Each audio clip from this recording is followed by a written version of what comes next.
she's so I scary. know. Why is she Happens all the yelling? time. Why? Just let us know, man. Hey everybody, welcome back to Radically Loved. I'm joined by a very special guest. Bricia Lopez is a entrepreneur. She's a best-selling author. She's a restaurant. Can I say restaurateur? Is that a thing? Yeah, restaurant owner. Okay. Yeah. I have a restaurant. I own a restaurant. Totally. I'm a Yeah. restaurateur. A restaurateur is like somebody that owns many, or are you a restaurateur? I mean, I definitely have, I'm a restaurant owner, I guess, then. I do not have multiple restaurants. No, thank you. I'm good. Not about that life. Shout out to those who are, though. Yeah. So I mean, I was first of all a fan of your book. You created this beautifully Thank you. shot and elaborate and incredible recipes cookbook, Yes. and I think I saw you speak somewhere, and I think it was Summit. Was it at? Did you speak at Summit, I LA? did. I did. LA. Summit LA. Yeah, maybe that's where I saw you for the first time. But anyway, then I started following you, and then I was Oh, just thanks. yeah, I was so inspired by your story and your dedication to your craft and what you do, and your commitment to uplifting not only your own business but the people that work for you. And we interviewed you for the Wise podcast, but unfortunately we had some technical difficulties and Yeah. it didn't actually come That out feels like until another life. I don't even I remember. know. That was, and I feel like it was just last year, but I'm like, no, last year was 2020. So it Yeah. had to have been the year before, I guess. hmm Was it 2 years I ago? think it was I think it was definitely about 2 years ago. I don't even remember if my book had been launched, but it doesn't matter. We're here now. Yeah, in the Thanks so much present for moment. having me. Yes, Pleasure. of course. So one of the things that I wanted to start off with was, lately when I've been talking to any of my peers that I know, I'm always curious about how they handled the pandemic last year. hmm So that's sort of like the brief, like our entry to the conversation. I'm curious Yeah. to know like what that was like for you. Oh man. Well, I was about I think I was 20 weeks pregnant in March. So for me, it was a very specific experience that I had because I was carrying my baby through the entire thing. And I gave birth to her in July of 2020. And I think for me, what that did was ground me and was a great, it was an experience that I think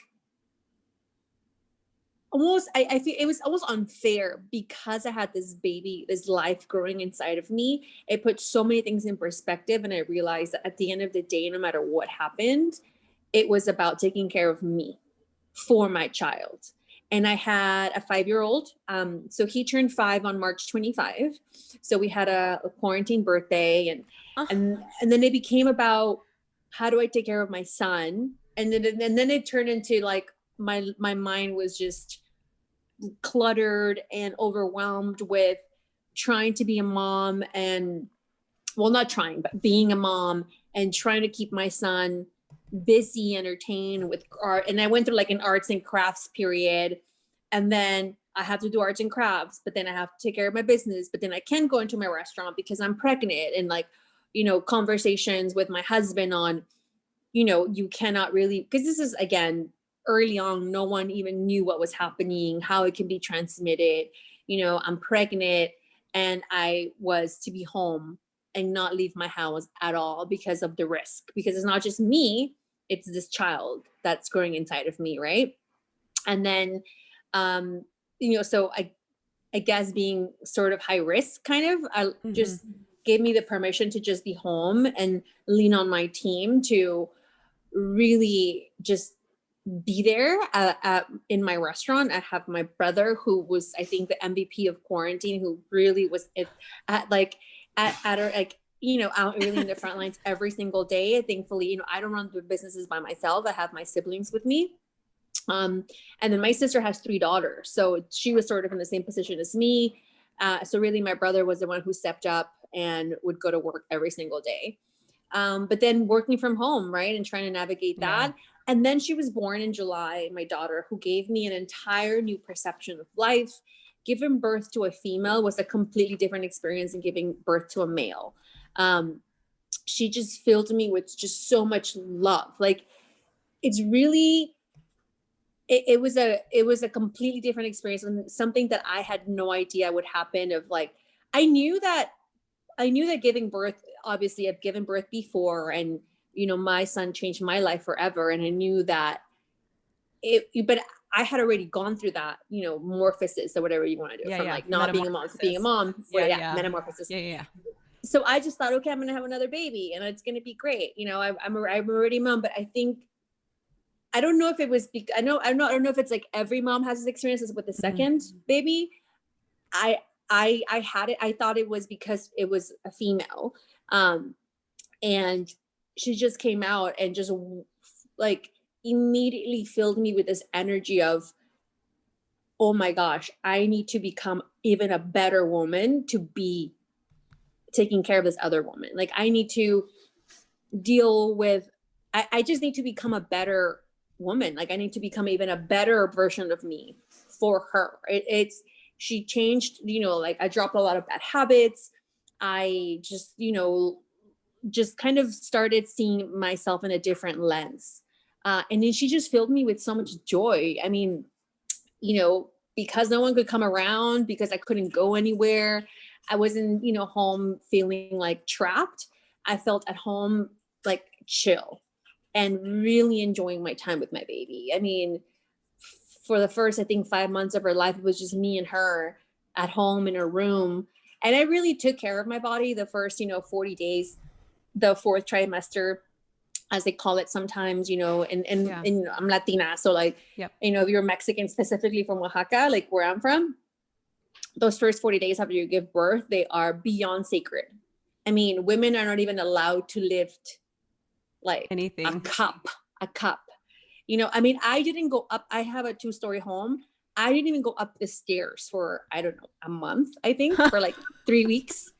Um, like, I really like took it to the extreme, Yeah. because I just thought, I remember how my body was after my first, and how I would try to go, and I saw what it did. I saw the after effects of that 3 years later. So, and that's that's things that women don't talk about. Like, if you don't take care of your body after a baby, 3 years later, you'll understand, like, oh crap, I should have. Mm-hmm. So with her, like, I really took care of my body the first 6 weeks, the first 40 days. I mean, I didn't have a glass of cold water for six Oh, weeks after. Like, crazy stuff. Like, I went above and beyond. how was it? Like, how was it for you to be? Because in my mind, when I think of somebody who's an entrepreneur, somebody who's on the go, and from what I know from you, you are like, you're a Yeah. go-getter. I mean, you Yeah. are like, your work ethic is unparalleled. You really know what you want, and you're dedicated and you're committed to doing it.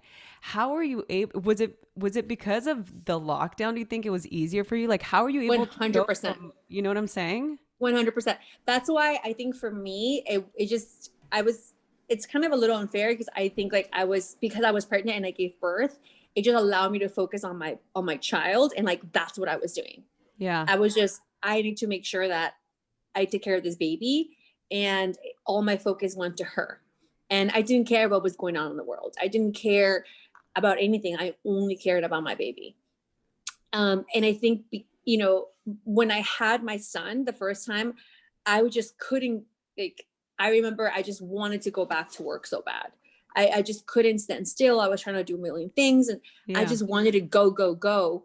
And I think a lot of women can relate to that feeling. But with her, it was different. I think because I was already on lockdown since, through my pregnancy, it was Hmm. easier for me to just, like, slow down. And I think for all of us was easier to slow down, right?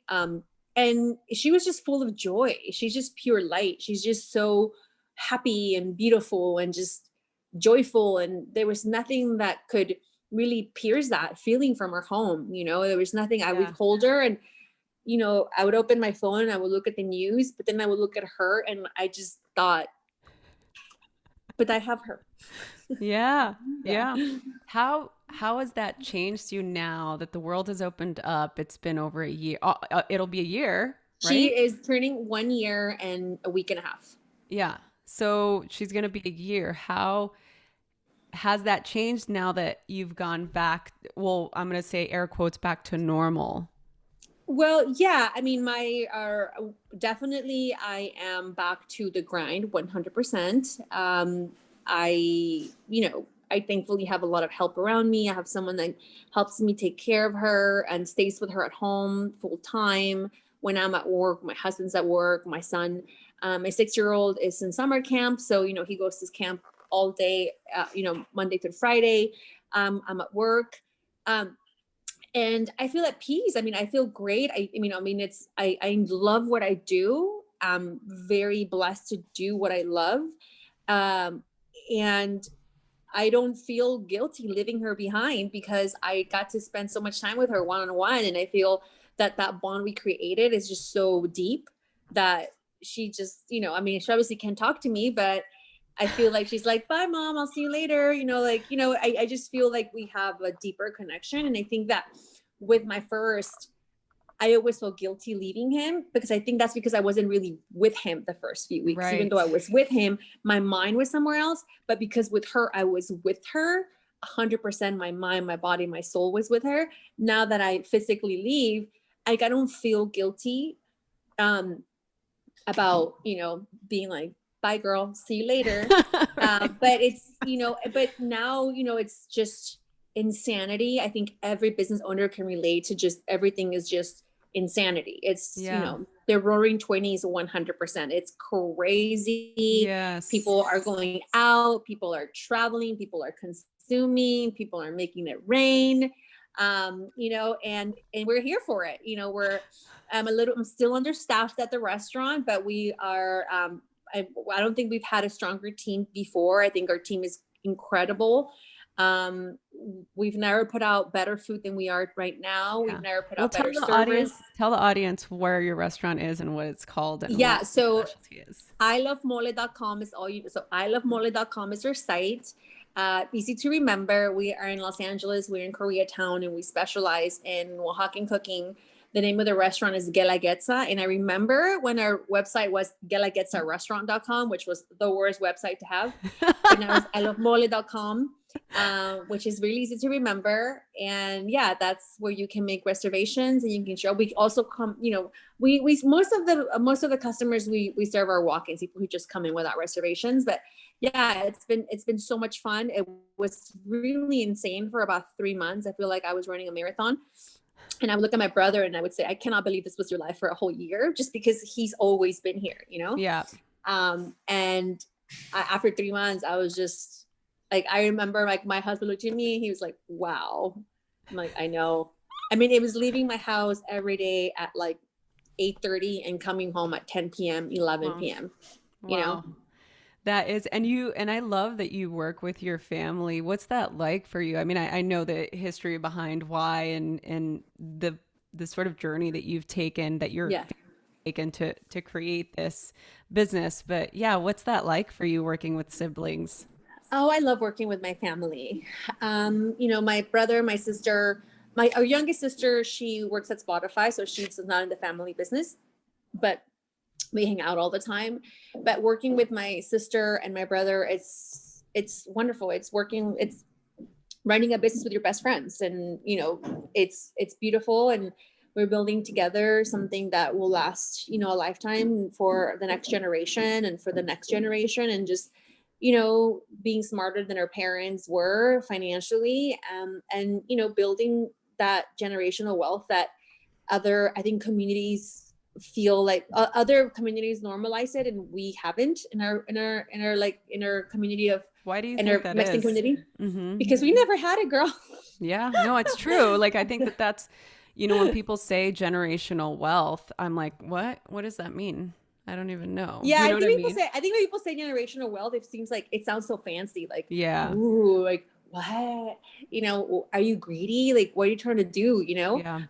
But then for me, generational wealth is being able to be in control of your time, right?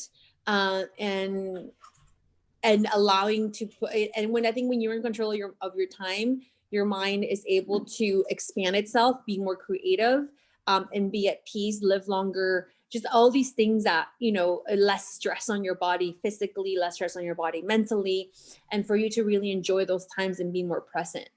So for me, that's really what generational wealth means, having more control of your time, without the stress of other things. And that's where and allowing my children to go and explore, allow my children to fail, allow my children to you do the things they love without me being like, but you have to do this to make money, like I make money, or you have to do this because that's the way it is. And living with that stress and that money trauma that we all grew Yeah. up The with. lack mentality. Right. Yeah. Yeah, I can absolutely 100% relate to that. And it sort of takes that unlearning a little bit to get to a place where, 100%. you know, Absolutely. Yes. you have to be open to receiving, and you have the opportunity to dream big and to, I think that in my experience anyway, with both my parents that came from Mexico, both of my parents as immigrants came with the belief, just be grateful for whatever you get. Like, Yes. you know what I'm saying? Yeah, the bar was set very, very low. So Yeah. even having a little bit, was like, be grateful. Right.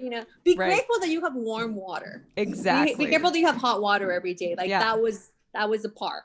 Yeah. Or flushing toilets, Yeah, that you was the know? bar for them. It's like, what do you mean? Like you have a toilet and you have hot running water. What else do you want? Yeah. I remember when I told my dad, I was like, I think, I think I want to go to college. He's like, what? He's like, don't you want to just get a job and be happy? And I'm like, well, I want to learn more. And he's like, he was always really supportive, but he just didn't understand. He's like, yeah, but it costs money. You need to get a job. You know what I mean? It was Yeah. sort Mhm. of that mentality of, you need to establish security first, and Yeah. security, once you had it, you had to hold on to it, right? Yeah. So anything outside of the security, out of the foundation, any sort of chance that you can take is going to threaten your sense of security. And so Hmm. that's not a good thing to try and do, you know? So I think it's been really, it's been such a beautiful thing to see, even some of my peers, people like you, where it's, you see the transformation and we're making a difference. I also have a business, and to be able to grow it and to thrive and to be able to take chances, it's now for the next generation. Like, your kids are going to grow up knowing that and having those values and having those beliefs, and feeling like they can do anything, Hmm. right? Oh, for sure. And just graduating, I always saw it like mentally graduating to another state of mind. And I think that, you go through like mental high school and then mental college until you get to that place where you open doors to new dimensions of financial knowledge that you never even knew existed. And you understand, like, oh, this is the way people do it. Why didn't everyone tell me this earlier? So I think for me, that's kind of where I am. And understanding that you have to keep learning things. No matter how old you are, you still have to go on good old YouTube and look at videos and learn things. And I think a lot of people think, well, I'm too old to learn. And I think that is absolutely not true. I think that no one's too old to learn anything. I mean, no matter how old you are today, you could be 10, you could be 60. You can build anything you want with knowledge from the internet today. And I think that people just need to understand that time is just such a the definition of like how old you are doesn't really define you in any sort of way. And I think a lot of people, because our parents defined us by how old we were, I think, like, growing up, like, my brother tells me this all the time. My dad's dad died when he was, I think, 50. So I think my dad thought 50 was it. Like, that's it. Like, at 50, that's old, right? So it's such a rush to do things, and such a rush because you have 50 years, Yeah. when in reality, you like, I mean, I want to live until I'm at least 120. At So least. at least, and I'm gonna look good. Like, I'm gonna be a good looking 120-year-old. You know what I mean? Like, that's kind of where my mind is at. So like there's so much time. There's so much time. Yeah. What do you think the biggest lesson you learned about about being able to do anything you want? When did that happen, and how did you learn that? How did you learn that taking chances was something that you could do? Well, when my parents retired, um, I didn't realize how big of a hold my parents had on my life, how much they dictated what I did, how much I really craved to, just to follow their order. The way I was raised, I think, was very tall. I don't know, dictators with a dictatorship, right? Iron fist, like, Yes. no, this is it. Like, Mm-hmm. this is what you're gonna do. I remember, I've always wanted to be a graphic designer. Um, and I remember telling my dad, like, that's what I want to do. And he was like, that's the stupidest thing I've ever heard. Like, why would you want to be a graphic designer? Like, there's no reason why you should do that. Right. And like, that's my biggest, I mean, I can still learn it, and like, again, I'm never too old I would never be too old to stop. And that's one thing that I'm like, okay, I need to look more into YouTube and do more of these things for my personal just gratification. But I think like that's one. I don't like that I regret things, but I wish I would not have listened and just done it. Or I wish I would have had a dad that would have been a little bit more, of course, like, go and explore. Because I think like eventually I would have found myself, I'm always going to be me, right? So at least I would have explored with things. So um I think when I realized like I could really wasn't control, I could do anything, was when they retired and they moved away. And then it was just myself and my siblings took over the business. We bought the business from them. They left. And then I was just left on my own to make my own decisions. And then I thought, oh wow, I could really make anything happen. Yeah. And it was making small steps, right? Even it's just as something as simple as, I really feel like our restaurant should be orange in the outside. And then doing it. And I know it's such a small thing, but now it's from that to, wow, we can launch an e-commerce business. Like, we can just do it. I think it's just getting used to the fact that making a decision and following through that decision is probably the hardest skill to learn and lean on. Right? A lot of people just don't make decisions. A lot of people don't like to make decisions Yeah. because Yeah. they have to live with the consequences. And I think that if you just start making decisions, like, do them little by little. It could be something as small as, I want to change the color of my restaurant. I want to put a mural. And then owning that and being like, that was amazing. I just did that. What else can I do? Yeah. Transferring to like, let's launch a new product. Let's write a book. Like, all these things. Let's write a second book. Like, it's just deciding. And I think that, and understanding that no one has control of your life but you. And I think that really is when I started realizing, like, oh, I could really do anything I want.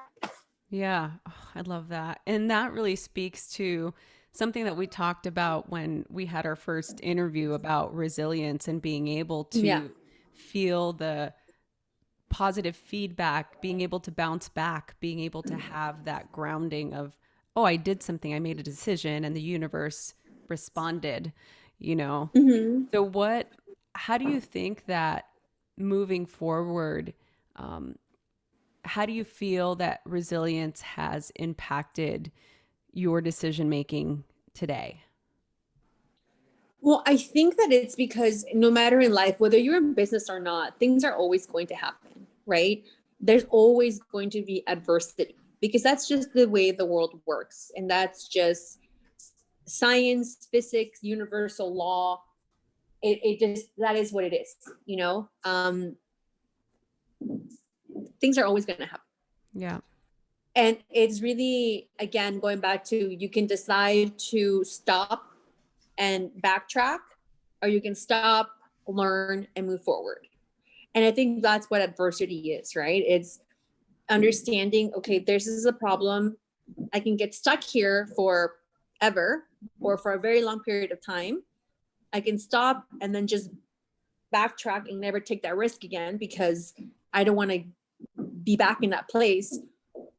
Or you can stop, learn, go through the feelings, understand why that happened, and realize that it's not that big of a deal in the scope of things. If you look at like from the Earth's viewpoint, or what's it called, from a bird viewpoint of view, whatever. Yeah, from a bird's Birds, point of view. right?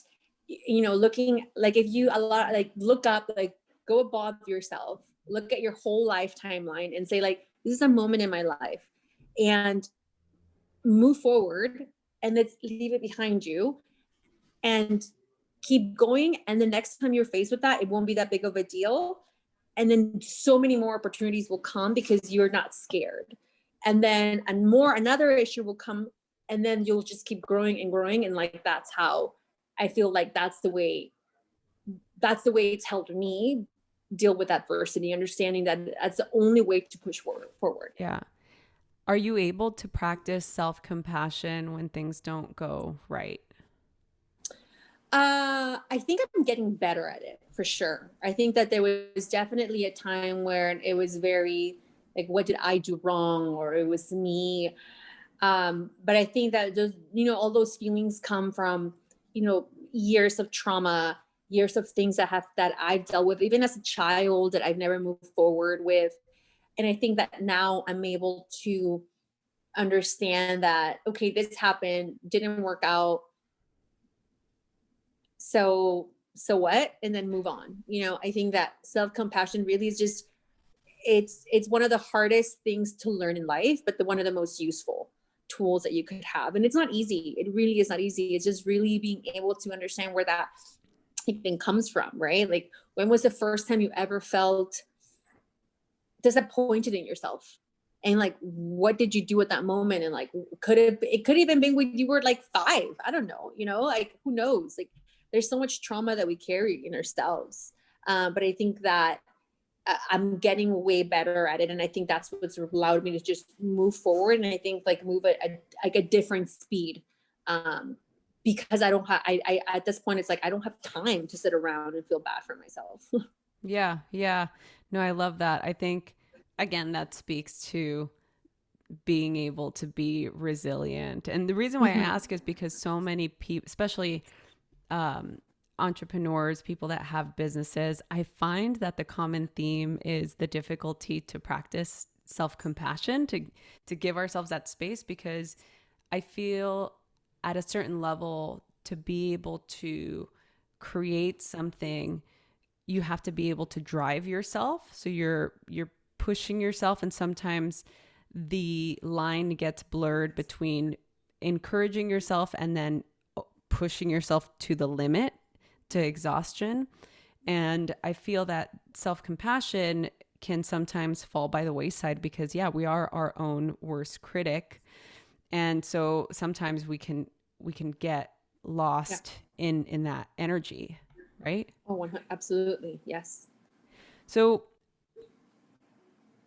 what is the most important value that you, and I'm speaking specific to both your kids, but specifically for your daughter as a woman in this world, and I'm just going to leave it at that.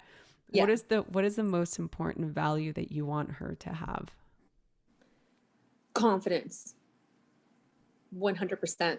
And I'm still learning, and I'm like reading books on how to instill confidence in your children at this young age, because I think that if you're confident, no matter what people tell you, no matter what the world tells you, if you innately feel confident in yourself and you innately believe, that, you're beautiful, you're great, you are magical, that you have the ability to make anything happen, but also not confidence in the delusional where it's given confidence, because a confidence is something that you can just give somebody. It's something that you have to innately understand, right? Like, they have to fail and then learn that they can do it themselves, and that's building confidence. What is given I think confidence? Like, what is what? What's given confidence? Like, can you give me an example? Giving confidence is like, it's, for example,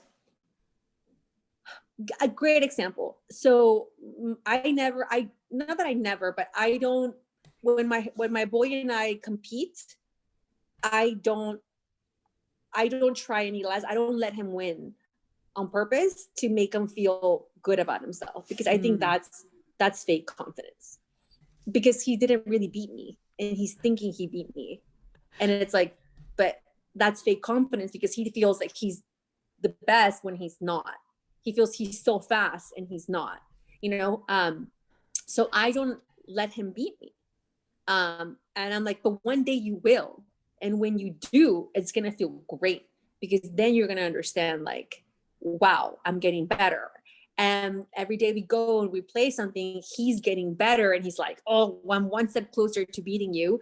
And that's building confidence, you know? Right. Like, that's, for me, that's what it is. It's like, I don't want to create fake confidence to the point where he's delusional and he feels like, you know, or when people build you up and they're just doing it because you're surrounded by yes people. They're not really giving you something constructive. Correct. Yeah. Correct. So, you know, that's sort of what, you know, and you know, how, but that, and that confidence translates to other things, right? I think that once you kind of feel like, wait, I can do this, like I can actually, or him in the kitchen, like he makes his own breakfast every day. And like, I got to the point where I'm like, you need to learn how to do this, but not because to make my life easier or anything. And I didn't like make him, it's just, I'm going to teach you how to do it.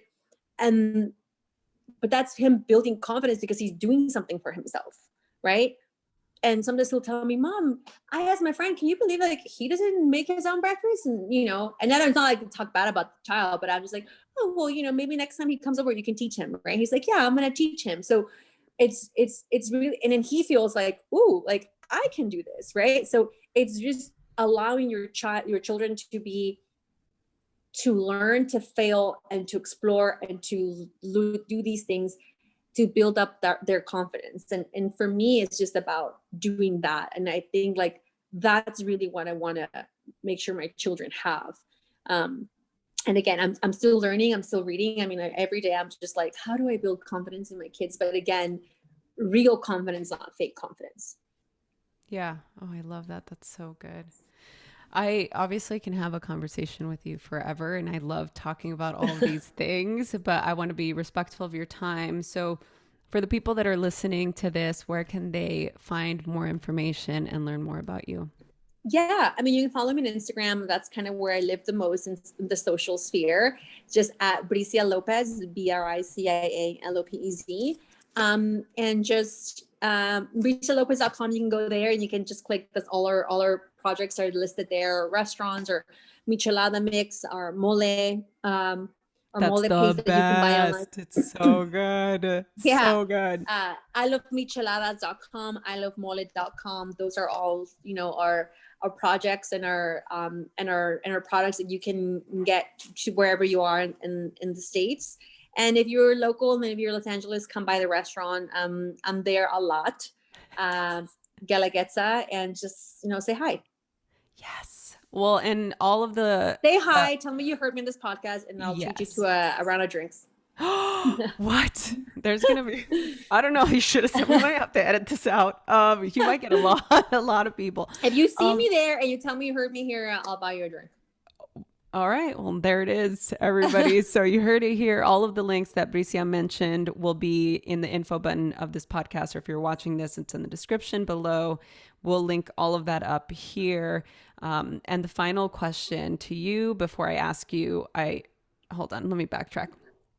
First of all, I want to say thank you for doing this again, and for being a part of this community, and for being somebody inspirational for women everywhere. Thank you. And I look forward to having more conversations like this with 100%. Yeah, let's do this. So final question is, how do you feel radically loved? I feel radically loved when people listen without asking something in return. You know, when people just generally just want to like listen and understand without expecting something in return. And I'm in the hospitality industry, and I think a lot of us feel this way.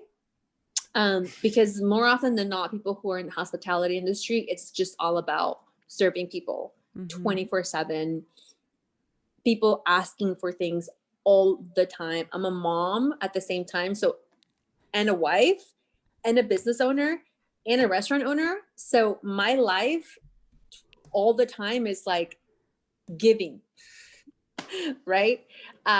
Anytime, anything from I need a reservation to I need my diaper changed to I need breakfast to I need something. It's like I need. So for me, I feel radically love when people just like sit there, listen to me, and just, you know, give me their time and compassion and energy without taking. Yeah. That's so good. That's probably one of my favorite answers. Yeah. Thank you so much. Bricia, thank you. You are amazing. And I'm so grateful to have had this conversation with you. Thank you so much for everybody listening. If you enjoyed this podcast, please remember to subscribe, rate, and review wherever you get your podcasts. And we will be back next week. Bye.